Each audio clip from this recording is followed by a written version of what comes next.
Hello there. Today I want to talk about some software I wrote, specifically SRT notes. Now, this is a program that I made after starting work on creating a new video game channel. I'll link that below if you want to check it out after seeing what I'm doing here.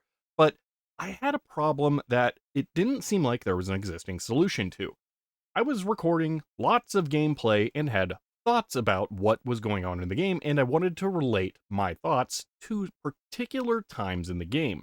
So I ended up creating a program that lets me create subtitle files that align with the video that I edit and gives me direct links between things that I observe and want to note and the footage. So these are all examples of things that I have taken notes of in the game that are generated through an SRT file that are directly linked to the video files that I record and with audio logging information. So let me show you how this works and what the software is. All right, let's get right to the main thing here by running the software.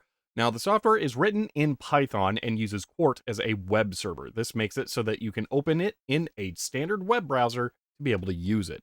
The benefit to this is mainly to do with being able to embed this. I didn't mean to disappear. The main benefit to this is being able to embed this in OBS, which we'll take a look at a use case for in a second. But the software just opens as a web page here. To create a note, all you have to do is type something in here, and you can either click add or hit enter, and it creates a note. Now we can see, if I go over to this monitor, the time is currently 11:06, and it created a timestamp at 11:06. This uses the system time because, well, ideally OBS will support timecode at some point in the future, and I could pull this out of there, but until that happens, this is going to be the best that I can do. You're probably doing your recording based off of your local system clock anyway, so this is going to be the most accurate thing. Now, once you have a note in here, you can also edit it if you want, and then click update, which will update the file. And you can click the X over here, which will delete the note. Now, I'll mention this as well. If I add another note, I can duplicate this tab, pull this one out, and then you can see as I make a change, that change is pushed to other clients. This is one of the reasons why I designed this as a web client server interface. OBS is where this really becomes useful because you can do some pretty cool things with it, especially with the sound view. So now let's go take a look at an actual use case for this. Now over here on my laptop, I have the software running with a capture session from a Super Nintendo that is running a Legend of Zelda randomizer ROM. So this is, I think, a particularly good use case for this software. So first, I have it embedded in OBS as a web browser source doc here, but I also have it embedded as a browser source here. The browser source is using the sound or alarm feature that makes it so that every single time a new note is sent, it plays a sound. In the settings, I have OBS configured to record the second audio track, which will show up as a completely different stereo audio track in the video editing software, so it will not interfere with the regular sound from the game. Now, the sounds that are played through the alarm and the buttons over here that you may have noticed are both defined as shortcuts in a JSON file that you can provide with the -C option. These shortcuts create the buttons that you can see over here. Clicking one of these will automatically add a note with that button's text and play the associated sound file that will be recorded in that second audio track. The main reason to use these different sound files is that each one of them looks visually different in the waveform view of your video editing software, so it makes it easy to distinguish at a quick glance what each note is trying to tell you. This is what I think is one of the more powerful features here, especially for something like a randomizer, where you can see I have 3 different notes here for death, junk item, and key item, because when you're playing a randomizer like this, the 3 most critical things that you're probably going to want to show when you're doing a playthrough is when you die, because you have something bad happen, a junk item get that is not going to really help you, and a key item that is going to advance you closer towards beating the game. So each of these are loaded and added in here, but there's another cool thing you can do. The software has an option to add new notes over a URL using GET request, so you can simply use the endpoint add with the parameter text to send a new message. but these are also associated with your shortcuts and will play the custom sounds for that. I am going to be utilizing that with a USB foot pedal here that I have set up so that when I press the 3 different buttons on there, it activates one of the 3 different shortcuts that I have. So I will go ahead and run that now.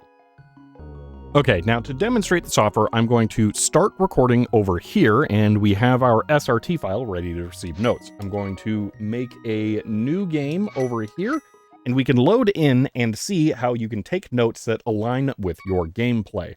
So the first thing I'm going to do here is open this chest, which I happen to know is a junk item because we don't really need hearts during the gameplay. So what's happening is over here in OBS, the new SRT entry was created, and I could have just clicked the button over here as well for the record. And the browser source here is playing the sound file associated with that shortcut, and it is being captured here to the second audio track. So now I can go down and we can find a different item and see what that looks like.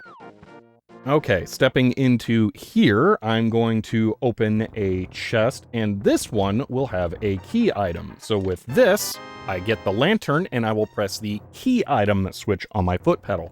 Now, I can also exit this, go back in, pull a switch, and there is another item check. And if I hit this one, we'll see it's a junk item. This time I will demonstrate clicking the button, and you can see how that works. Now I'm going to intentionally take some damage here from this guy because I want to do one more note of dying, and there we go, I died. And I can demonstrate a small little bug that there's not a lot I can do about with this, but if you have 2 notes that are too close together in the video editing software, one note will truncate the other, and the 2 sounds are playing at once here, so they are overlapping in the recording. But again, there's not a whole lot I can do about that. It's just how this is going to end up working out. Okay, so on the laptop, I'm going to go ahead and stop recording here, and we have all of our sounds and our notes, and we can open that in our video editing software. So here I have a single video file and an SRT file, and I'm just going to drag these over to my video editing software. I can put the video file here, and we can see the different kinds of waveforms that we recorded, but I can also take the SRT file and overlay that like this. And I can go ahead and align this just a little bit better here, and there we go. So now I have notes that we can see over here that directly relate to every single event that happened that we just recorded. And this makes this so easy to work with. It is absolutely ridiculous. Now, again, I could go through and type full custom notes into the text box there and have those show up here as well. But this is just one of the ways that you can use this software. Now, you can see here the slight little issue where the first junk item that I picked up here also started to clobber the death note that I put there. And you can see in the waveform view how that audio is continuing in. Again, there's really not a lot I can do about that. All right, so I have a couple of other things that I want to note about this. And I do have a lot of documentation in the README here that's going to cover this, but I want to touch on a few of the sections that are here. So first off, the file name selection. If I go ahead and open one of my older projects, all right, here are the notes from the Draken video, and these are some of the longer notes that I've taken so far.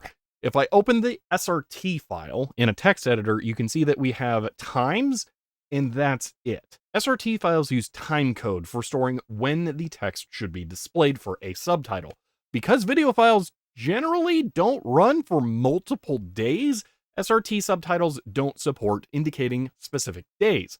So what happens is if you specify a single subtitle file name using the S parameter, and you put multiple days worth of notes into a single file, you will end up with all of the SRT file items overlapping and interleaving when you import them into your video editing software. For example, here, I've imported all of the Draken notes, and if I just put one here and then drag the other one directly in front of it, this is essentially what you would see. The files would then be out of order chronologically because they would all be interleaved. It's not particularly easy for me to demonstrate this without intentionally messing it up because SRT files are kind of annoying, and this is why I wrote the software in the first place, is because you have to have the timestamp as well as an index number, so I can't just copy the text from one and paste it into another because it just gets all kinds of messed up. Actually, that's part of why I made this software, because you can actually use it to extract just the text from the SRT files as well if you wanted to work on a script. So for example, if I take this file name and I run SRT notes and I specify that particular file and add a T parameter, it will output just the text from that, which you can then save into a script demo.txt. And then we can open that, and that can be a starting point for writing a script depending on how you're taking notes, which is super useful. Now, another thing I want to point out is that method that I was using to activate my notes based on the foot pedal. So that foot pedal is kind of weird, and I wrote my own software for making it work, and even some of my own Linux configuration files, because I'm not using Windows, as you may have noticed. But if you're running more traditional streaming setups, you can actually use something like an Elgato Stream Deck with this software, because the Elgato Stream Deck supports doing get request in the background buttons, which activate a URL. Using that, you can specify a URL that you want to send a text note with, and then pressing that button on there should, in theory, I don't have one so I can't test this, be able to use a Stream Deck to take notes with using the software in the same way that I demonstrated doing it with the foot pedal. Personally, I think the foot pedal is a little better because, then you can have your controller in your hand and do all of your notes with your feet, which sounds weird but works out well. All right, also documented here is how you can make a shortcut file, and I've added the shortcut file from that Zelda randomizer as a demo so you can see how that works. And I have a little tip here for how to make shortcut files, because if you specify a shortcut file with an empty string, you can then just pipe the output of that into a new shortcut file, because it will just print out a single shortcut that you can use to create a new template file. But I think that covers pretty much everything. This is how the SRT Notes software works. And it is some pretty helpful stuff. Without this software, I don't think that I could be able to make the gaming videos that I have so far, because this allows me to take notes while I just start recording and let that run in the background. And I don't have to think about this too much. I can have my phone up, take notes, because you can access this webpage from another device on your local network. I have the shortcut buttons in OBS. I am actually currently playing a game where I am documenting each time I beat a level, because it is a time-based game, which is going to be super helpful when I do the edit, because the only runs that matter are the ones that actually finish. And with it playing music in the background and everything else, it's not really easy to tell when it exactly happens. I don't know if there is a better way to package this. Possibly I could get this into PyPy myself so that it can be installed with pip, or maybe I could figure out if it's possible to precompile a binary that integrates Qt into a Windows executable. I don't know, because that doesn't sound particularly easy, or like something most people would think is a safe idea to run anyway. For now, you can go look at all of the source code. It's pretty simple, and see that it isn't going to be doing anything weird. The only other thing that I would comment is there is a particular reason that I'm not running this as a website that you can go to and then use it there. Because the whole point is being able to have a server that multiple clients can connect to and share information between. So, for example, if we just look at the OBS setup over here with the laptop, we have this window open here, and we have this window open in the browser source, and then we have the server running in the background. This window is usually the one that's being used for input, but again, I also have the foot pedal that's sending inputs, and then this one is being used as an output because it makes sound when a new note is created.